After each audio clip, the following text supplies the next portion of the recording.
The Georgia Southern community is one of the greatest in the world, and it is because of its people. My mission is to tell you the stories of these fellow Eagles professionally and personally. This is Gatabud's Eagle Nation. Welcome to episode 1 of Gatabud's Eagle Nation. I'm thrilled to finally bring you this project. Today's interview is with Garrett Chapman, a rising star in the Atlanta sports market. I will begin every interview in this show with an icebreaker that I'd like to call the Statesboro Restaurant Index, where we track everyone's top 3 restaurants, and each of those 3 restaurants get a point. And at the end of season 1, we will be able to crown a Statesboro Best Restaurant. After that, we will reminisce on attending the original Camellia Bowl where Tyler Bass drained the game winner. And then we will dive in on how to break into the sports media business, what it takes to be successful, Garrett's journey so far, and what's next. And then because we can actually do Garrett's job live on air, this is a supersized episode where we delve into the state of Atlanta sports, which will give you a sobering look at the Atlanta Falcons and the Atlanta Hawks, and a rather optimistic look at the Atlanta Braves. Today's video is brought to you by the Gatabud YouTube channel. The whole reason that this show even exists to begin with is because I started making gaming videos on YouTube. If you would like to subscribe and play along on Final Fantasy VII Rebirth, we're about to have a lot of fun on February 29th. I hope to see you there. Today I have a rising star in the Atlanta sports media and a fellow brother of Sigma Alpha Epsilon, Mr. Garrett Chapman. Welcome to the show. Hey, Phi Alpha. Yeah, Phi Alpha to you. Thank you for coming. You were at the very top of my list of people I need to interview immediately because you're probably better at this than me, and you can put up with my crap while I figure this out. So welcome. I'm going to start with the easy icebreaker. We are going to keep track of a restaurant index, the official Gatabud's Eagle Nation favorite restaurants. All you have to do is name your top 3 favorites from Statesboro, and they each get a point, and I'm going to keep a running tally. Oh, man, this is so difficult. So Dingus, of course, I have to throw it out there. The food you don't go there for the food, but I actually did. The place, I love the food. Yeah. I love the food. You know, the saddest thing, and I was talking to my girlfriend about this. Every time we drive, I was just down in St. Simon's last weekend, and we took an interior route, so I didn't get a chance to drive by past Statesboro. But every time I've been back through Statesboro, Dingus McGee's has been closed. Yeah, they don't close. They don't open till like 5 on most days. It kills me. I know. It kills me because whenever I'm driving through, it's like for lunch, and I'm like, I just want to stop through. So we ended up just going to Nats or something like that. But I feel like Nats is too much of a layup. Everyone's going to vote for Nats. El Jalapeno There's nothing wrong with it. Yeah, I love El Jalapeno. Yeah, El Jalapeno is a great one. Are they still kicking? Yeah, I went there with the kids when I took them. That was our post-game dinner. That's a good one. El Reconcito. That's the one. Okay. That's the winner. The Friday chicken and rice. I used to get that after the rack. When I was working maintenance shifts at the rack for pennies on the dollar, I was up there every single Friday. We would do the chicken, cheese, and rice. Yeah, the special that they do every single Friday. That was a tradition that we used to do. Man, that place is a gem. Yeah. Oh, it was incredible. I like that though. That's a little blast from the past. I'm glad I didn't have to say Wendy's or something. No chance. No chance. There are a lot of Big Show's another one. That's not there anymore. No, it's not. But if you want to, we can like I might pick like I'm not doing this to myself, but honestly, I would say Snooki's, which is before you got there. It went to heaven in 2012. So Big Show's can be your number 3 pick if you want. No, it's got to be. I'm going to stick with the 2 Mexican places because that's okay. That's what Statesboro did really, really well. And I love those 2 places for different reasons. One didn't sell marks. Cool. the other one definitely did. So we have our official first best restaurants. Dingus. There you go. El Jalapeno, and El Reconcito. That's it, man. Alrighty, so let's start with the Camellia Bowl. We had a fun trip on that one. We sure did. It's actually, I think it's still my, I don't know if I can pull it up, but it is still my contact picture. It's right there. You can still kind of see it. You got to, yeah, there we go. I see it right there. You can see it? I don't know Yeah. if you can see it or not. Yeah, but that's still us, man. That's us, man. That was us from the Camellia Bowl. One of the You best see what's right behind me right now, right? You got the pylon still. So for those of you who don't know this story, can I tell the story? Yeah, you can tell the story. So we're standing on the sideline next to TK and Cole Swindell. We're just sort of, we're just shooting the shit and having a good time and having a great time, enjoying the game. Tyler Bass, of course, kicks the game winner, but he's lining up for the kick.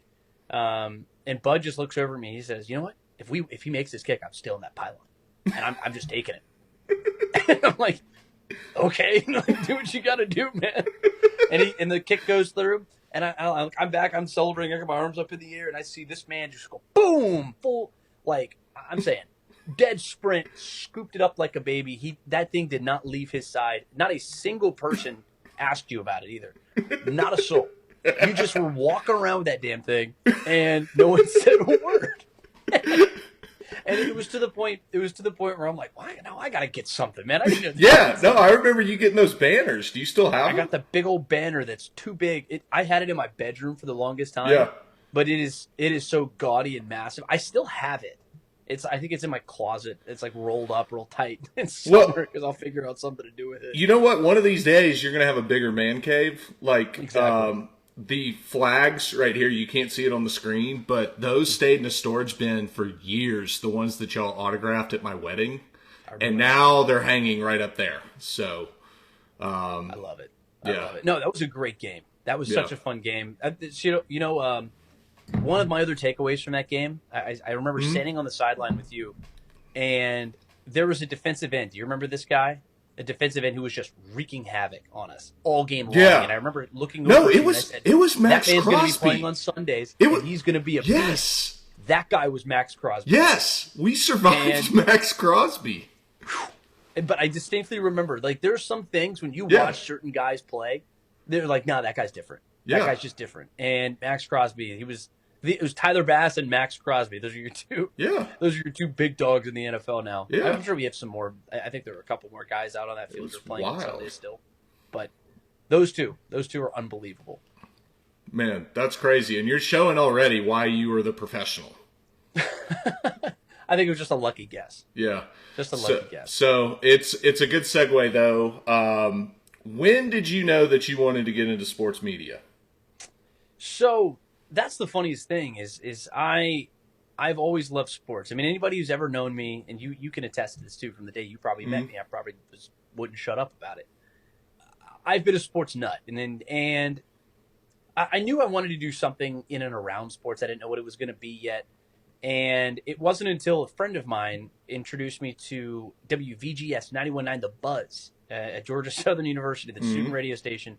He would bring me in every single Tuesday, and we would do just a sports radio show, and I loved it. It was just so much fun, and there's something just really pure about student radio stations, and you just sort of like cut your teeth, if you will, and it was fun. It was just kind of a hobby, and then I took an internship that I hated, and I was a logistics major, and I remember thinking back, because I was like, what am I doing?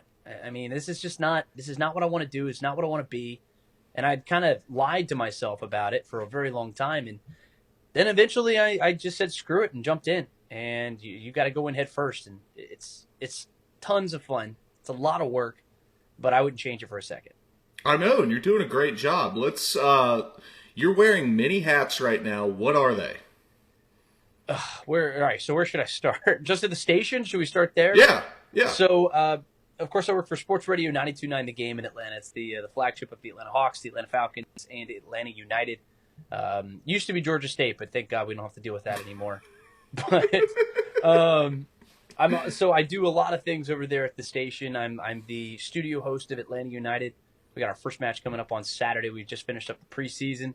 They're going to be going up to Columbus, and I'll be over in studio taking care of all that action. So I'm really excited about that. That's a new opportunity that just started off this year. I know. Congrats. Thank you so much. I did see that. That looks really pretty big. Opportunity. Yeah. No, it's a really good one, and it's a big step forward for me. But I'm also a producer on The Steakhouse, which airs Monday through Friday from 9 to 11. Steak Shapiro is one of the biggest names in all of Atlanta media history. Yes, he is. He's a big dog. And I had the opportunity to work with him, and I said, absolutely, sign me up. And that also happened about 2 months ago that I first started that. So really excited about that opportunity. I also do Hawks stuff. I do Falcons stuff. I do our Falcons flyover show every single Sunday, at least during the fall. Now, and I'm a co-host of College Football Game Time. I'm the host of College Football Overtime, which is the podcast that we do in conjunction with the College Football Show that airs every single Saturday morning alongside of College Game Day. For anybody who's in their car, next fall, next time you're in your car and you couldn't watch College Game Day and you want to get some football action, turn it into 92.9 The Game, and we'll be taking care of you there. So a lot of stuff that's going on over at the station. But then outside of that, at 24/7 Sports, I was lucky enough to get that opportunity last year covering Georgia Tech athletics. Yeah. Which is just an awesome opportunity. Mostly football, but yeah, I'll dabble in baseball or basketball or something if the need compels. Yeah. Or they have somebody who's out and I need to come in. But for the most part, it's football, and we have a lot of fun with it. And you're not actually faking being a fan because you had your brother going there and other family members. So he's there. I'm not a fan of Georgia Tech, but I like the program. Yeah. I like the people that are there. And I think that's an important thing because I am a fan of the Atlanta Falcons. I mean, hell, I'm wearing an Atlanta Braves hoodie right now. And I mean, I'm a fan of all these teams. And it's an interesting dichotomy, if you will, because being a media member versus also being a fan and wanting to see them succeed and do well, but then also being able to take those glasses off when you have to and be critical or at least be pragmatic about what's going on in the field. And that's an important distinction. Yeah, I feel like you could actually be like truly like fair with Georgia Tech, where it's like the Atlanta sports were just constantly being waterboarded, and then we keep resetting this cycle of being optimistic, except for the 2021 Braves. God bless them. Hey man, I am a hopeless optimist. I will always be glass half full. That's just the way that I approach life, and that's how life is. But the Atlanta sports scene, man, damn it if they don't make it hard on you. But no, it is good. I mean, like, it's a great experience being in your home market, which is also market 6, or top 7 at least. I know it's market 6 or 7. It flip flops right there. But I mean, hopefully we'll have hockey coming here soon. I'm cautiously optimistic that maybe that'll happen here in the next couple of decades, maybe the next decade or so. Yeah, I'm hoping too. We'll see. I miss the Thrashers. Were you too young to remember going to Thrashers games as a kid? I never got to go to a Thrashers game. Yeah. I never did because they leave in 2011 officially. Yeah, right? 2009. Yeah, so you were like 6 when they left. No, no, no, they didn't leave. I was a middle schooler. And then, because I graduated from Georgia. I was thinking that they left when I was like 10 years old for some reason. And you're 5 years younger than me. I never really had an affinity or a connection to the Thrashers, really. It just never, that was never one. But and that's the unique thing about a lot of my fandom is my dad isn't a big sports fan. And like, he's a Kentucky Wildcat. He went to UK, and I don't know, he likes the Cats. He likes their basketball program, but I don't really cheer for it all that much. But he was a season ticket holder for the Falcons before we were born. And then we were born, and he said, screw that. But my mom is a Steelers fan, and it's like that's just the way she came through. But I was kind of a different breed when it came to that. I my brothers would get video games for Christmas, and I got subscriptions to Sports Illustrated. They'd read the cartoon section or whatever, and I'd read the sports section with Cunningham and Jeff Schultz and all these other guys, Mark Bradley with the AJC, and that's just what I did, and that's just kind of the way I was wired ever since I was a little kid. So you grew up idolizing those guys. What are the steps that you have to take to try to be those guys? Like, you're kind of you're still early stage, but you've made a lot of progress. How did you even get to where you are now? What do you need to do to take it to the next level? Show up. Yeah. Show up, be ready to go, and never say no to an opportunity. That was actually one piece of advice that I got very early on, because in my industry, so I can talk for radio, I can't necessarily talk for print. But I'm sure it's very similar to this. And the piece of advice was basically don't say no to an opportunity because you have absolutely no idea what's on the other side of that door. You never do. And part of my journey, I started in promotions, and it's the least glamorous job that you can have. And I'm out there for 12-hour days, 10-hour days, handing out T-shirts. I'm putting stickers places, and I'm doing whatever, and I'm like stamping things. I'm doing whatever, and I'm setting up tents, and I'm taking out trash, and I'm doing whatever I need to do out these remotes. Sometimes when it's 100 degrees outside, other days when it's 20 degrees outside for like a Falcons tailgate in the wintertime. And you have no idea who's watching. You have no idea what anybody's doing. But if somebody offers you an opportunity, you shake their hand and you say, yes, please. And you do it with a smile on your face. And that's the biggest thing is you got to show up, do the dirty work. A lot of people don't want to do it.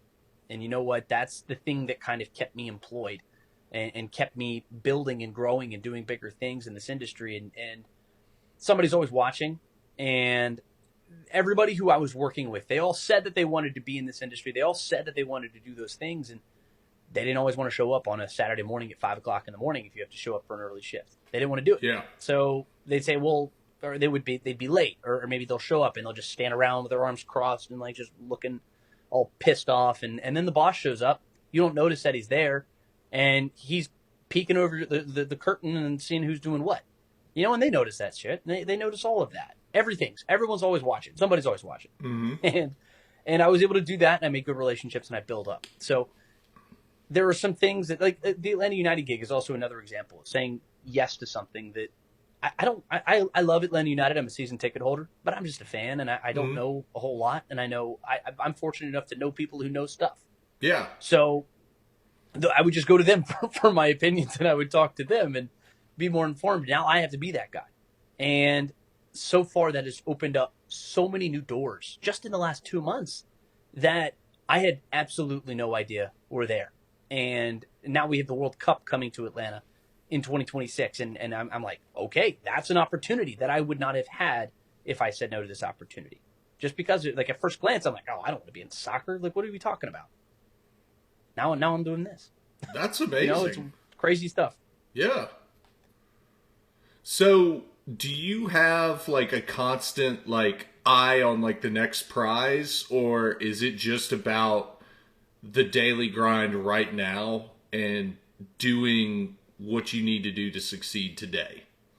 But that's a good question, because it's a combination of both of those things. Because I have to be always looking at the next prize. I got to be ready and building and trying to do something for down the road, because life's finite, and you got to be ready to get cracking and jump on the next thing. But you got to stay grounded, and that's the craziest thing about this industry too, is that everybody's one bad show away from who knows what, or you're one great show away from who knows what, and if you don't stay grounded, if you don't stay where your feet are, your current situation is going to deteriorate.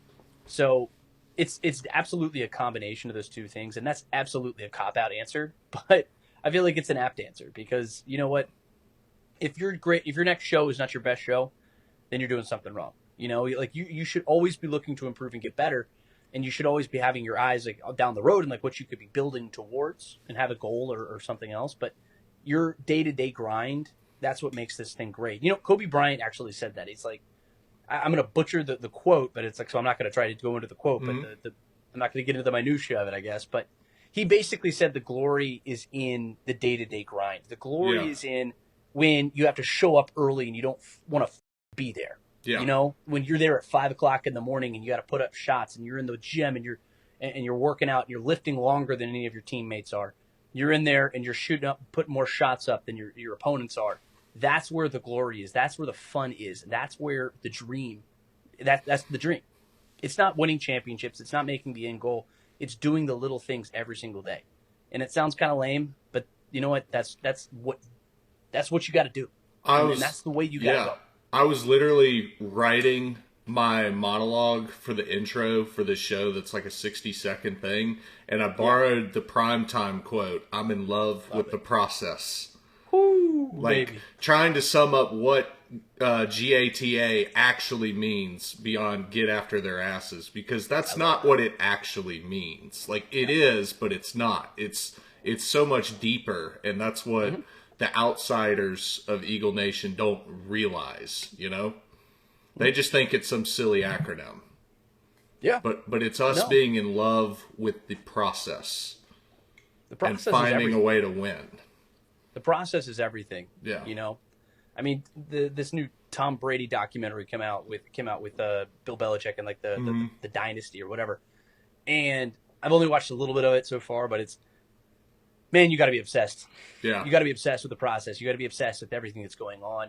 And that's one of the beautiful things about sports, is that there's so many parallels to everything. No matter what you're doing, whether you want to be a good dad, whether you want to be a good friend, be a good husband or wife, like there's so much beauty in that little thing. It's showing up every day. It's doing the little things. I can attest to that. That's sports.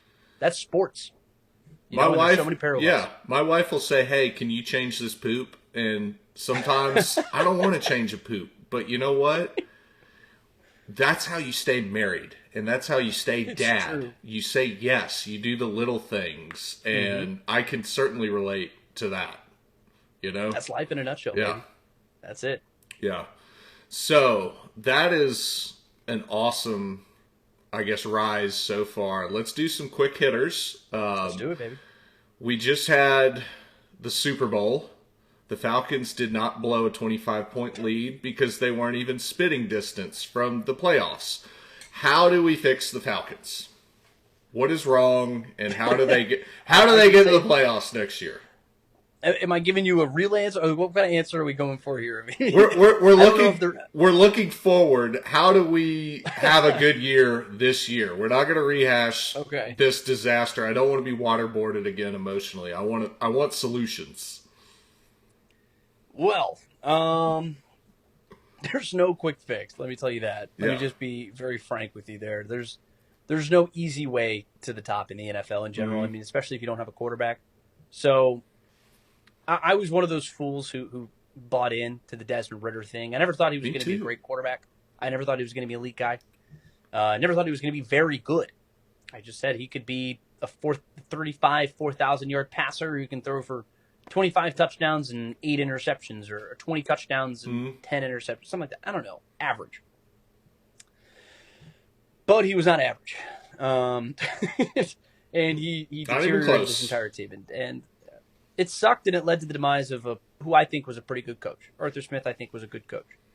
But he put his eggs into the Desmond Ridder basket, and there are consequences to decisions like that. And I'm not going to kick dirt on him or anything else like that, so I'll move on. But as far as next year is concerned, you got to get a quarterback. And I don't know. I don't necessarily buy into the fact that the Falcons are necessarily a ready-made contender. I think they can be pretty good next year. The schedule lines up again for them. Not quite in the same way that it did this year. Oh, man, it was gift-wrapped this year. No. It was a gift wrap season, and you kind of fumbled the bag there. But and you got some pieces, you got some dogs. I mean, like, look, you got a Jesse Bates, you've got a Drake London, and Kyle Pitts if he plays better. Bijan Robinson, he's a great player. But is Grady Jarrett going to come back and be the same guy? Do you have the right pieces? Is AJ Terrell even on this roster? Like, are we looking at a team where you have to replace? You have to replace a quarterback. You need a new quarterback. You need a corner. You need a cornerback, and then you also need a pass rusher. And those are 3 of the highest paid positions on an NFL team for a reason, you know, and we might have to replace all 3. So, but I want to make sure that you are tempering your expectations. I know. Barring something crazy that happens this offseason, which year 1 of Raheem Morris, I don't necessarily think they're going to be too extravagant with the moves that they're going to make. Yeah. But I know. It is what it is. I think I like the Zach Robinson hire. I think he can be really good. Lake, I think, is a great hire too. I think he's a good mind.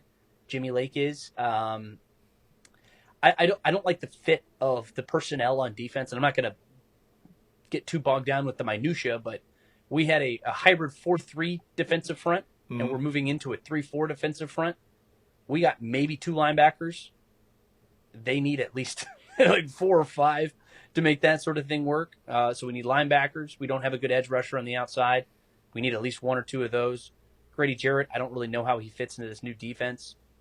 I mean, there are some problems. I mean, this team has some holes, and there are some things that they need to address. But I think the offense can be pretty good. It depends on what they do with the quarterback position, because if you go get Justin Fields, I think that's a good option. They can go get Kirk Cousins. I think that's a fine option. He'll be expensive. I want Cousins. For a year or two. If you're willing to spend $35-40 million on a quarterback, they'd go get Kirk Cousins, and I'm just not that guy. I just don't think you're not at a place right now that you're going to be competing at a high enough level, and I don't think Kirk Cousins is the guy who's going to elevate you. He's a good quarterback. Yeah. I think he'll make some team very happy. I just would be hard-pressed to believe it'll be the Falcons. The Falcons do it. It's not outside of the realm of possibility, but it's just not my favorite option. I would go Justin Fields, or I'm trading up to go get a quarterback. Yeah. Those are my two options. Or just stand pat and go get a Dallas Turner. Go get a beast on the edge. Go get a Malik Neighbors, because you need a downfield threat for this offense. That was one of the biggest downfalls of Arthur Smith's offense, is they had nobody to go and stretch the field. It's supposed to be Kyle Pitts. He didn't do that. Yeah. But, so there's no quick fix. Really, it's go back, correct a lot of the big misses of the last couple of years, like drafting a tight end instead of Micah Parsons. Brother. Yeah. Tough decisions. That far exceeded my expectations. That shows why you're the pro. There are a lot of things. A lot of things surprise me. The Falcons are rarely one of them. That's all. It's unfortunate. So let's hit on Hawks real quick. Absolutely no hope this year, right? Slim to none. Yeah. I've seen glimpses. We've seen glimpses. Before the All-Star break, they lost their last 2 games. Before that, they had won 6 of their last 8. Yeah, we've seen glimpses of what this team could be, and that's a damn shame, because Trae Young's playing some of the best basketball of his career. His efficiency numbers are off the charts. Yeah, he's playing with confidence. I think he's playing with effort more than anything. Is he here next year? He'll be here next year. I'd be blown away. I know you've probably seen the rumors on Twitter. I've been seeing the rumors for like 3 years now, though, so I'm taking them with a grain of salt. No, he just signed the max contract. The money is just coming into fruition. Yeah. If it happens over the summer. But I would be truly blown away, because he's not asking out, and I don't think Quinn Snyder wants him gone. He's the best. He's one of the best offensive players in the entire M.B.A. Yeah. Plain and simple.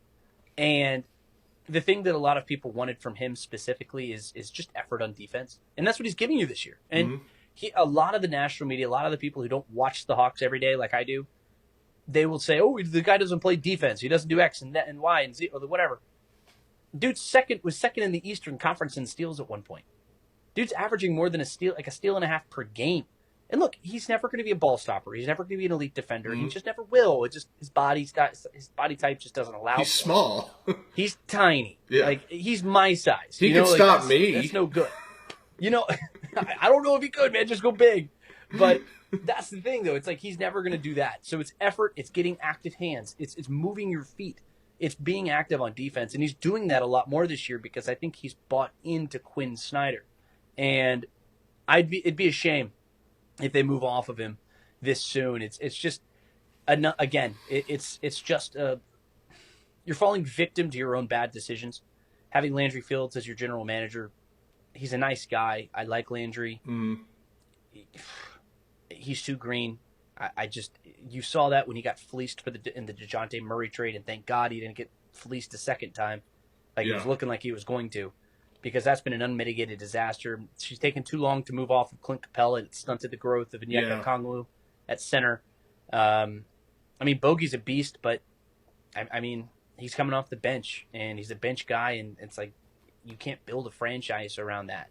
Jalen Johnson's been a great get. I love what I've seen from Jalen Johnson, but is he enough to build a franchise around? I don't know. It just feels like you're kind of in the same situation that you had with John Collins. It's just there's a reason you guys like that are drafted that low. Like if you're outside of the lottery, you're drafted outside of the lottery for a reason. And Jalen Johnson, I think, has surpassed any reasonable level of expectation for this year, and I think he's a shoo-in for comeback player of the year, or most improved player, I should say. But there is no real number one way to fix the Hawks. The Hawks are probably a lost cause this year.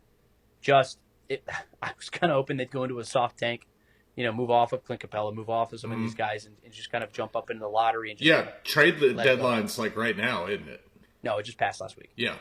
Yeah, so they didn't. They're up the creek without a paddle now. Yeah. And, their paddle is Trae Young. Yeah. And we'll see if Trae Young can will them outside of the play-in round. I don't think that happens. But yeah, they'll be a playing team. They'll probably finish 9-10 or something and maybe win that game. And once you get there, once you get to the dance, who knows? I mean, anything can happen. Yeah, you ain't beating the Celtics. You ain't beating the Bucks. You ain't beating the 76ers when they get Joel Embiid back. So it's just not destined to be this year. Oh, well. It hasn't been any year. Well, 2021 was pretty fun. And what sucks is we were a sprained ankle away from a potential I know. championship berth. I know. We would have been playing in the NBA Finals. Trae Young sprains his ankle. Just the Atlanta Hawks. Just how we are sometimes. I know. That's sad. At least we have the Braves, though. On to them. Mm-hmm. I still like them. Do you still like them? I love the Braves. Is that the question? Yeah, like they can be back in the World Series, I think, right? Absolutely. Yeah, that's absolutely. All right, cool. Yeah, I did a show today, and I basically the conversation revolved a lot around like baseball's kind of a fickle thing, and like a lot of luck involved once you get to the postseason, and just the way it is. The only thing you can do is just add as many factors in your favor as possible and just hope for the best. I mean, we're talking about the Braves winning 104 games last year. They're what's that, 65% of your games or something? Yeah. That's an elite season, So you're only winning games 65% of the time, and you're an elite team, top of the line. So you got to tip your expectations there. But the Braves are really damn good. They're the best team in the National League East. I think they're the best team in Major League Baseball. You added Chris Sale, who admittedly has been dealing with some injuries, but he's not coming in to be your ace. He's coming in to be your third starter. And when he's at his best, he's throwing strikeouts. He's getting deep into games. I mean, hell, but I don't know if you knew this or not. His strikeouts per 9 innings, 11.1. That is an MLB record. No other pitcher in MLB history has a strikeouts per 9 like Chris Sale does. 11.1 on Pro Baseball Reference. That's even better than Strider, I guess. Oh, it's much better than Strider. Yeah. I mean, like, it's really good. It's really good MLB record. So you add a guy like that who gets the swing and miss, which Alex Anthopoulos has talked a lot, the Braves general manager, about swing and miss guys as his pitchers. Like you have, and you go down that lineup. Like you have Max Fried with that killer curveball. He gets awesome swing and miss. Charlie Morton, for all of the flack that he takes, he's going to be your number 4 starter. If that curveball is working, he's going 6 or 7 innings. And he's a good job. Nuts when he's on. Like when he's on. Yeah. Which at this point, you just need to be on every couple of days. Every couple of starts and just be consistent. And that's really what you want to see from him. And whenever he has a full off season, he generally has a really good year. Of course, you go back to that 2021 season, he broke his leg, didn't have a full off season of preparation, and comes back the next year and he's just same old Charlie. And of course you have Spencer Strider, who is the strikeout king. And I mean, you were talking about swing and miss.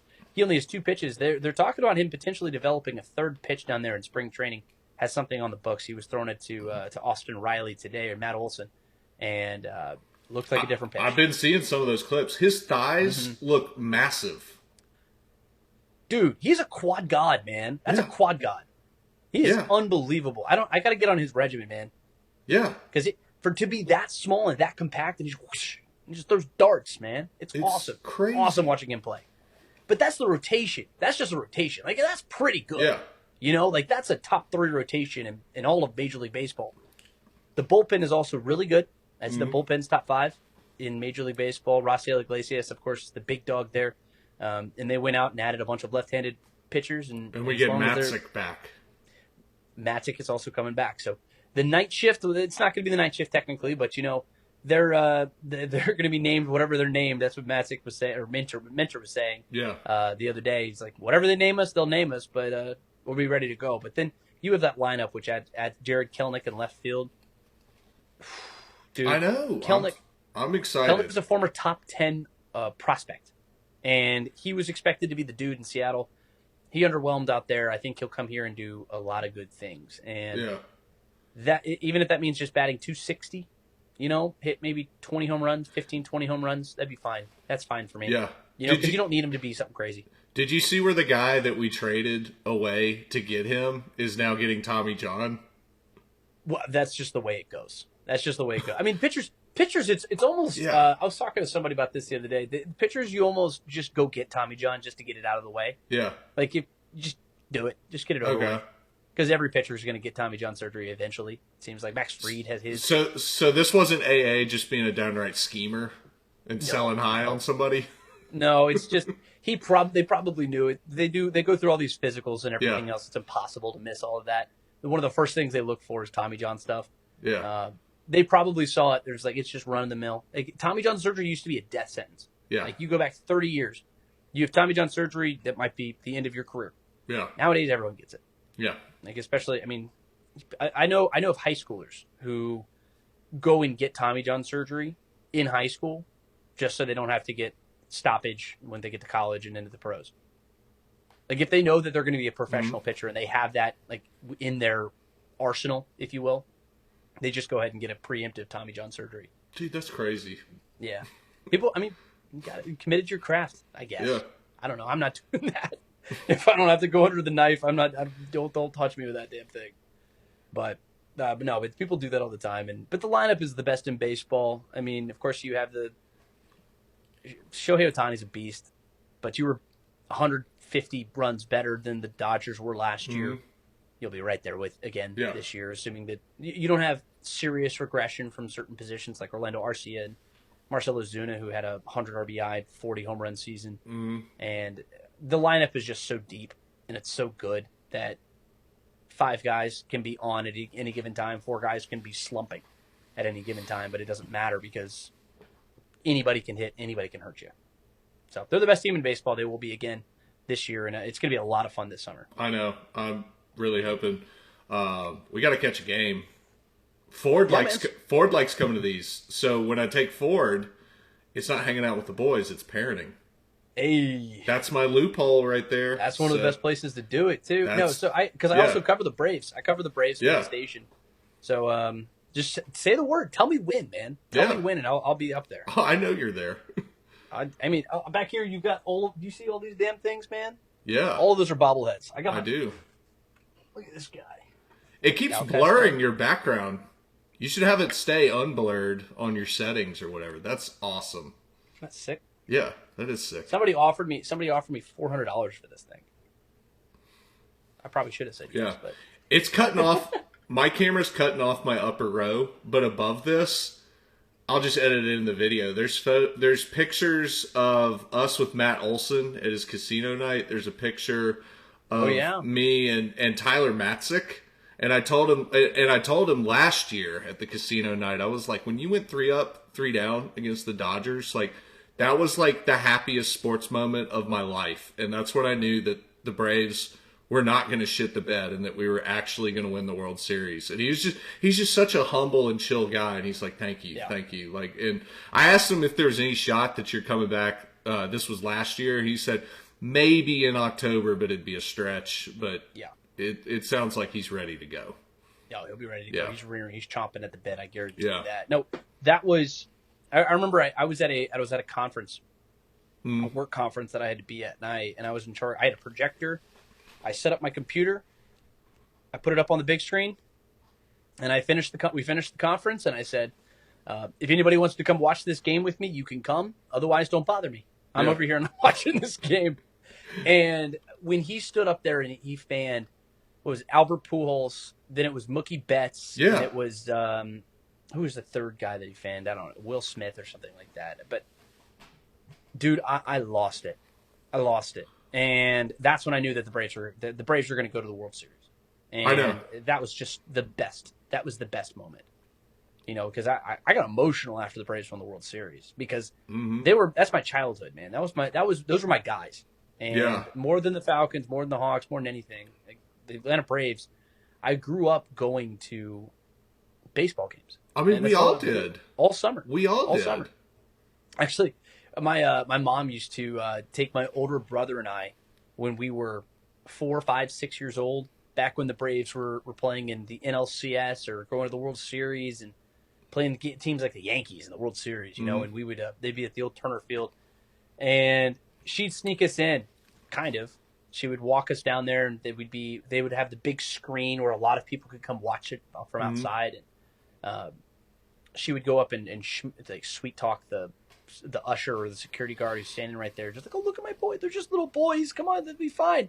And then once or twice we would be able to go in and watch from the standing room only section. And it was awesome. I know. It's hard not to be romantic about baseball, right? I know. It's one of the things me and my dad would bond over too. I remember that game, the Matzik game. I was at my brother's wedding. Really? Yeah, my brother got married that night, Tommy. And the second the ceremony was over, I switched into a Braves jersey underneath my suit, and awesome. I took some hilarious pictures at the reception that night. That was great, dude. What a night that was. That was what we deserved. Like, we've put up with so much shit over the years. Like, there's not a lot of fan bases that earned a championship like we did. No, not really. I mean, the Braves went through 7 levels of hell. Man. Yeah. I mean, but it's also I'm talking about only all in the of playoffs, our teams. though. I'm talking about all of our teams. Yeah, Falcons, Braves, Hawks, all of them. We just get waterboarded every year, like clockwork. Yeah. I mean, it was a consistent factor for Atlanta fans just in general. But it's like but of all those teams, like the Braves have always been the most consistent. I mean, going back to Bobby Cox and everything and that huge run that they went on. I mean, the team was always consistent, and they always did what they needed to do for 162 games, and then for whatever reason they'd fall asleep at the wheel in the final leg of it all, and they didn't. And I hope they don't this year. The thing is these teams Alex Anthopoulos keeps making these teams better and better and better and better, and I don't know how he does it. I don't either. I mean, this team, I hope it wasn't just lightning in a bottle that they had last year, because they're still really good one way or the other. That offense last year was historically good. I mean, they set records for slugging. They were the first team to ever bat over 500 slugging as a team. You tie a Major League Baseball record for home runs in a season. I mean, dude, the things that they were able to do it was just unprecedented. It was the best lineup in the history of baseball. That goes back to the 20s, like those Yankees teams in the 20s. No team has ever done what the Braves did last year, and they still couldn't get it done. They couldn't get out of the NLDS. So they need a clutch dude, a guy with some swagger, some moxie. People chuckled at me when I said it, but I said when Jock Peterson left after that 2021 season and went out to San Francisco, I said that was the biggest loss of anything. I want him back. Man, oh man. We stopped wearing pearls. Yeah, I said Jock Peterson, the loss was going to be felt almost the same level of Freddie, because this was after the Olsen trade had been brought over. So, of course, you had already filled that position, but you never filled that we are those motherfuckers type of vibe. I know. That never got replaced. And, that was an 88-win Braves team that, they just sort of bought into what they were doing down the stretch. And that all happened when Jock Peterson showed up in July and just said, hey, what's going on here? You guys are really damn good. What's going on?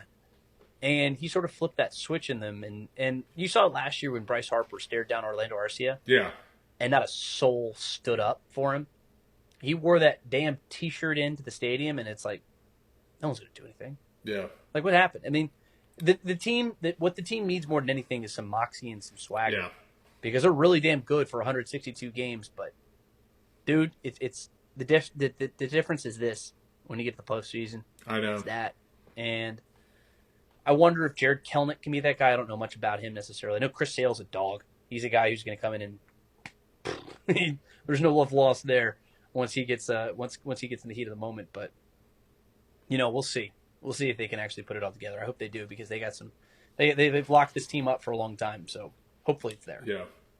Well, I got my fingers crossed. I know you're a busy man. Me and Ford will meet you at Truist soon. And you say the word, man. One of these Thursday games during football season, you got to hop in the car with me and go down to Statesboro. We got Turner Field on a Thursday this year.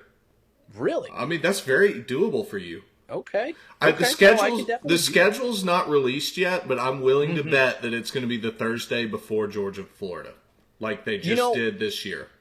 My hope and prayer is that it's a Thursday game in Statesboro, because I regret deeply, because I had the it was a last second change on Friday, and I thought about it for a split second. I was just going to take a PTO day on Friday and just go down there for the day. And because I finished up in studio, and I was like, I could have made it. Yeah. I could have made it. And I'm like, I didn't do it. And I regret it. And I had an unused ticket. Damn, dude, why would you say that? So I'm upsizing. It looks like I'm upsizing this year. There's a random 5th seat next to my block of 4. So I was like, I'm going to do you a solid. Just put it on my account. So now I'm probably, it's not official yet, but I should be a 5 season ticket holder now in that section. Look at you, man. You know?